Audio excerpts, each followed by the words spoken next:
नमस्कार। आज के वीडियो में हम बात करने वाले बहुत ही इंपॉर्टेंट टॉपिक प्रीवी पर्स पर। ये बहुत ही इंपॉर्टेंट टॉपिक है, खासतौर से कॉम्पिटिटिव एग्जाम में मिलान आधारित या संशोधन आधारित प्रश्न इसमें से पूछा जाता है। साथ ही कक्षा 12 के लिए भी अति महत्वपूर्ण टॉपिक है। वीडियो स्टार्ट करने से पहले आपसे रिक्वेस्ट, यदि आपने अभी तक हमारा चैनल सब्सक्राइब नहीं किया या पहली बार हमारे चैनल पे आए तो प्लीज़ हमारे चैनल को सब्सक्राइब करें, साथ ही बेल आइकन भी प्रेस करें ताकि जब कभी भी हम वीडियो अपलोड करें आपको नोटिफिकेशन मिल जाए। तो आइए स्टार्ट करते हैं आज का वीडियो। प्रीवी पर्स व्यवस्था क्या थी, इसको जानने से पहले आइए कुछ महत्वपूर्ण तथ्यों की ओर हम आपका ध्यान आकर्षित करना चाहेंगे। हम आपको यहाँ बता दें कि आज़ादी के समय ब्रिटिश भारत दो हिस्सों में बटा हुआ था। पहला भाग था ब्रिटिश प्रभुत्व वाले भारतीय प्रांत और दूसरे भाग में थे छोटे बड़े आकार के देसी रियासतें या रजवाड़े, जिन पर राजाओं या शासकों का शासन था। आज़ादी के समय भारत में 565 देसी रियासतें या रजवाड़े थे। ये रियासतें अपनी मर्जी से चाहे तो भारत या पाकिस्तान में शामिल हो सकती थी या फिर अपना स्वतंत्र अस्तित्व बनाए रख सकती थी, परंतु इससे अखंड भारत के सपने पर खतरा मंडराने लगा। अतः इन सभी रियासतों को भारत में विलय करना आवश्यक था।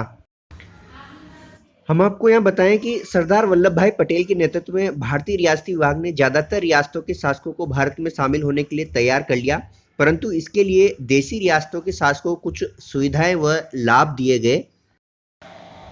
भारतीय संघ में विलय करने से पहले सरकार ने देसी रियासतों और रजवाड़ों के शासकों को आश्वासन दिया कि रियासतों के तत्कालिक शासक परिवार को निश्चित मात्रा में निजी संपदा रखने का अधिकार होगा। साथ ही सरकार की तरफ से शासकों को कुछ विशेष भत्ते भी दिए जाएंगे। इन्हीं सुविधाओं व लाभ की व्यवस्था को प्रीवी पर्स कहा गया। साथ ही हम आपको यहाँ बताएं कि प्रीवी पर्स व्यवस्था के अंतर्गत रजवाड़ों के शासकों का खजाना, महल और किले उन्हीं के अधिकार में रह गए थे। देसी रियासतों के शासकों को केंद्रीय कर और आयात शुल्क भी नहीं देना पड़ता था। आइए बात करें प्रीवी पर्स व्यवस्था की समाप्ति के लिए किए गए प्रयास और किस तरह से प्रीवी पर्स व्यवस्था समाप्त की गई भारत देश में। हम आपको यह बताएं कि प्रीवी पर्स व्यवस्था तथा ये वंशानुगत विशेषाधिकार भारतीय संविधान में वर्णित समानता और सामाजिक आर्थिक न्याय के सिद्धांत से मेल नहीं खाते थे। इस व्यवस्था को लेकर पंडित नेहरू ने भी असंतोष जताया था, परंतु देश की एकता व अखंडता का लक्ष्य को ध्यान में रखते हुए उस समय इस व्यवस्था को अपना लिया गया। 1967 के चुनाव के बाद श्रीमती इंदिरा गांधी ने प्रीवी पर्स को खत्म करने की मांग का समर्थन किया।